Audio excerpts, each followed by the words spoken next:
na-dismiss na ang kaso mo. Pero after ng ilang buwan, may bagong kaso ka na naman na pareho ng ikinaso sa iyo dati. Legal ba iyon?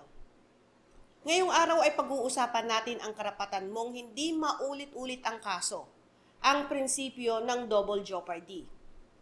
Ano ang double jeopardy? Under the 1987 Philippine Constitution, Article 3, Section 21 thereof, ang sabi, no person shall be twice put in jeopardy of punishment for the same offense. Ibig sabihin, kapag na-dismiss na ang kaso mo with finality, hindi ka na pwedeng kasuhan ulit sa parehong kaso. Parehong akusasyon at same facts. Merong 4 na conditions para mag-apply ang double jeopardy. Una, may valid complaint or information. Pangalawa, ang korte ay may proper jurisdiction. Pangatlo, ang akusado ay nag-plead ng guilty o not guilty sa kaso laban sa kanya.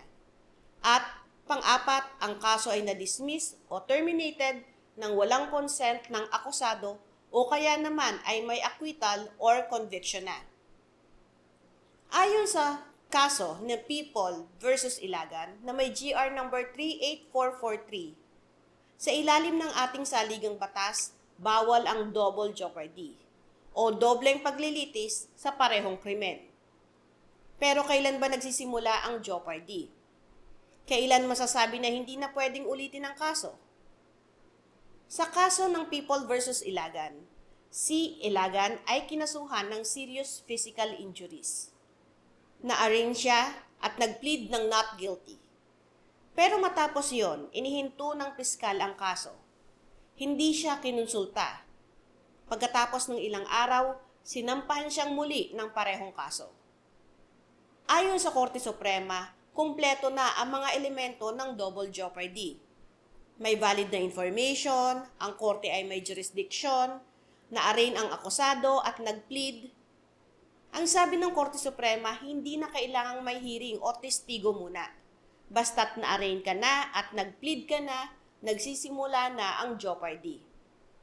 At kapag diniklara ang dismissal nang wala kang pahintulot, hindi na pwedeng ulitin ang kaso. Kaya't sa kaso ni Ilagan, labag sa batas ang ikalawang kaso o information na inifile sa kanya. Ang tanong po ng taong bayan, pwede ka bang kasuhan ulit? Depende ito sa detalye ng kaso. Pwede kang kasuhan ulit kung na-dismiss with your consent. Different offense or different facts ang basehan ng bagong kaso. At may bagong ebidensya that leads to new charge para sa iba pang krimen. Subalit, hindi ka naman pwedeng kasuhan ulit kung na-acquit ka na sa korte o mayroon ng final judgment. Same set of facts at same act ang basehan ng bagong kaso. At na-dismiss ang kaso without your consent o kaya naman ay final na ang ruling. Ano naman ang gagawin mo kung may double jeopardy violation?